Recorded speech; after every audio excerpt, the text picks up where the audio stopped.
জনপ্রিয় কণ্ঠশিল্পী মাইনুল আহসান নোবেলকে ঢাকার ডেমরা থেকে গ্রেপ্তার করেছে পুলিশ। তার বিরুদ্ধে অভিযোগ, তিনি ইডেন কলেজের এক ছাত্রীকে 7 মাস ধরে তার বাসায় আটকে রেখে ধর্ষণ ও নির্যাতন করেছেন। নতুন তথ্য অনুযায়ী ভুক্তভোগী বর্তমানে 4 মাসের অন্তঃসত্ত্বা। ডেমরা থানার ওসি মাহমুদুর রহমান জানান, 999-এ ফোন পেয়ে পুলিশ ভুক্তভোগীকে উদ্ধার করে এবং নোবেলকে গ্রেপ্তার করে। ভিকটিম রাজধানীর মোহাম্মদপুরে থাকতেন এবং সামাজিক মাধ্যমে নোবেলের সঙ্গে পরিচয়ের সূত্রে তার বাসায় যান। মামলার অভিযোগে বলা হয়, 2024 সালের 12 নভেম্বর গায়ক নোবেল স্টুডিও দেখানোর কথা বলে ভিকটিমকে ডেমরার বাসায় নিয়ে যান।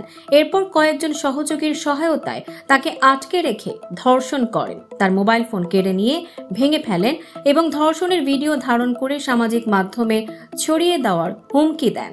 নোবেলের বিরুদ্ধে আরও অভিযোগ, তিনি নিয়মিত ভিকটিমকে মারধর করতেন এবং একাধিকবার অন্য সহযোগীদের সহায়তায় কক্ষে আটকে রাখেন। ভিকটিমকে মারধরের একটি ভিডিও ভাইরাল হওয়ার পর ভিকটিমের পরিবার তাকে চিনে ফেলে এবং পুলিশকে জানায়। আসামি পক্ষ দাবি করেছে, ভিকটিম নোবেলের বৈধ স্ত্রী এবং তারা একসাথে বসবাস করতেন। আইনজীবী আদালতে বলেন, ভুল বোঝাবুঝির কারণে এই মামলা হয়েছে। মেয়ে তার লিগ্যাল ওয়াইফ, সে 4 মাসের অন্তঃসত্ত্বা।